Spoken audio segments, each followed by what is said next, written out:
We've covered carbohydrates and we've covered lipids. There are two other organic compounds, and they are proteins and nucleic acids, which we'll cover in this video. Proteins are made up of amino acids. Amino acids are the building blocks of proteins. There's 20 different kinds of amino acids that can arrange themselves in series of hundreds and thousands of them to create a protein. So each amino acid is different. They have very specific side chains, where one side chain is different, which makes the 20 amino acids different from each other.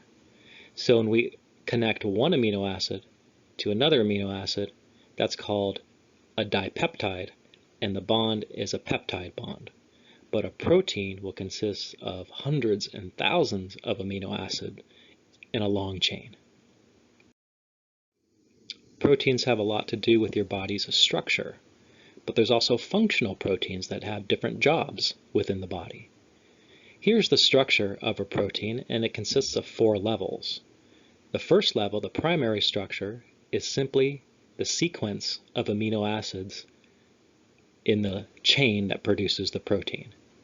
Once this chain gets long enough, it starts to do things like coil up, it's called an alpha helix, or fold into sheets, it's called a beta sheet. That's the secondary structure. Well, let's take alpha helices and beta sheets and group them all together in this big clump. That's your tertiary structure, and some proteins will stop right there and our protein is done. Larger proteins will repeat the process twice, 3 times, or even 4 times to produce a quaternary structure, which would be the completed protein. As we saw in a previous video, enzymes are proteins, and they're biological catalysts. They decrease the activation energy needed for a reaction to occur. Therefore, they increase the rate or speed of a reaction. So here are 2 substrates. That's what an enzyme is acting on. Enzyme will joins the 2 together. So this is a synthesis reaction or an anabolic reaction. And now we have our product, which is more complex from the 2 reactants. And something to notice here is the enzyme at the beginning of the reaction is the exact same as the enzyme at the end of a reaction, meaning that enzymes do not get used up in a reaction. The final category of organic compounds are nucleic acids. This is your body's genetic information. Think of DNA and RNA. Well, the Na has to do with nucleic acids. Recall the building blocks of proteins, amino acids. Well, the building blocks of nucleic acids are called nucleotides. Nucleotides consists of 3 components. You see 1, 2, 3 components right here. If we zoom out, we can see this is 1, 2, 3 components. They just keep repeating each other. So these are the building blocks of nucleic acids. These are called nucleotides. So a nucleotide will consist of, here are the 3 components. A sugar. The sugar is either ribose or deoxyribose. So we're looking at the sugar right here. If it's ribose, we're dealing with RNA. If the sugar is deoxyribose, then we have DNA. The next component is a phosphate group, which is simply a phosphorus atom surrounded by oxygens joined onto that sugar.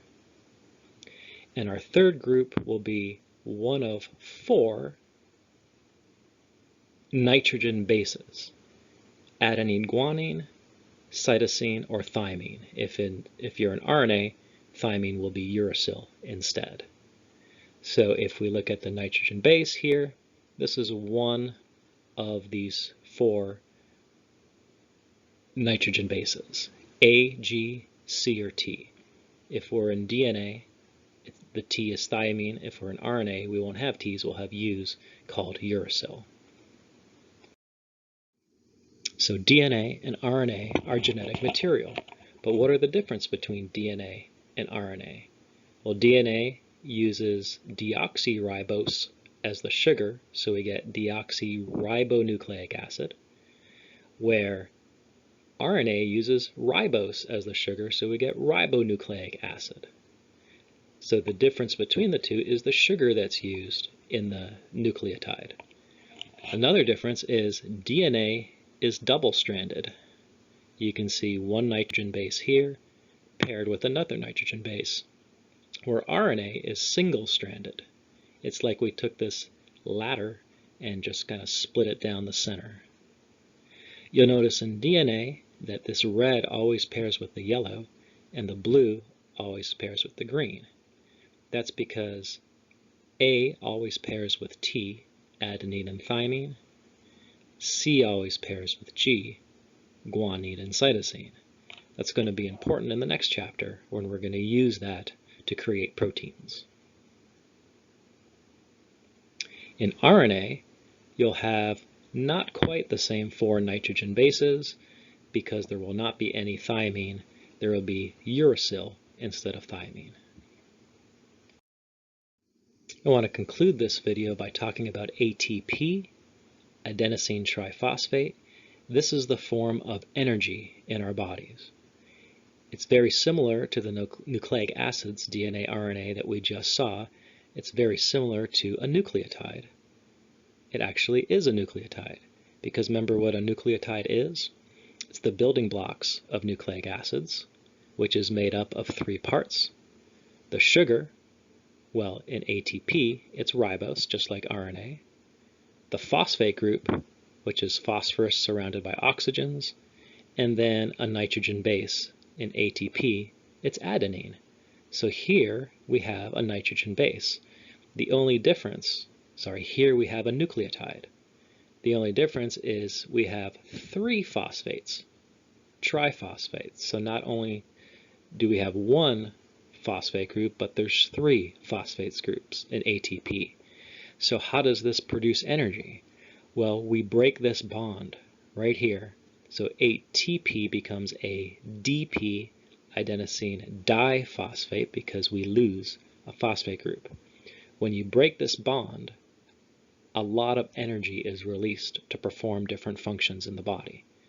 You can break this bond too, and there'll be a little bit more energy created or released, but this first bond is what creates or releases most of the energy that we use in our body.